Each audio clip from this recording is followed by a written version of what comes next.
भगवान हनुमान हेउछंती कलिजुगर देवता। हिंदू धर्मरे देवतामानंकर पूजापाठ पाई मंत्र जप करा जाए। सेही भली कुहा जायछि जे भगवान हनुमानंकु खुशी करिबा पाई हनुमान चालीसा पाठ करिबा लाभदायक, एहाकु पढ़िबा द्वारा समस्त समस्या दूर होई जाए।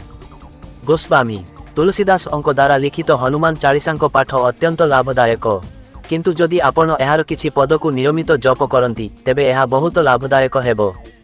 कुहा जाए जे ऋतमानस एवं हनुमान चालीसा प्रत्येक अंश भगवान रामचरितम शिवंक द्वारा रचित शिवर मंत्र।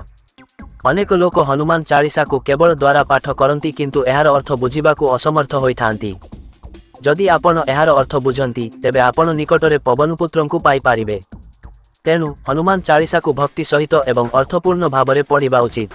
हनुमान चालीसा एक पदरे कुहा जायछि जे भूत एवं पिशाच निकट हेबे नाही जेतेबेले महावीरंक नाम जपा जाए। आपण जानती कौन सतरे एभली हुए?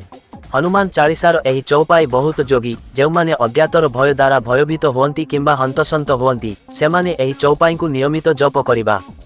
एहा मानसिक भय दूर करे। एहा हेउछि हनुमान चालीसार 24तम चौपाई, जहार अर्थ जेउठारे महावीरंक नाम अर्थात हनुमानजींक नाम जप करा जाए भूत एवं पिशाच सेठारे बुलाबुली करि पारिबे नाही। एही वीडियो आपनकु केमिति लागिला? जदि भल लागिला तेबे लाइक करंतु। आमर एपरी नूतन एवं रोचक वीडियो देखिबा पाई सब्सक्राइब करंतु आम चैनल को, तथा बेल आइकन दबाइबाकू भूलिबे नाही, जहार माध्यमरे आपण प्रतिदिन नूतन वीडियो अपडेट पाई पारिबे। जय जगन्नाथ।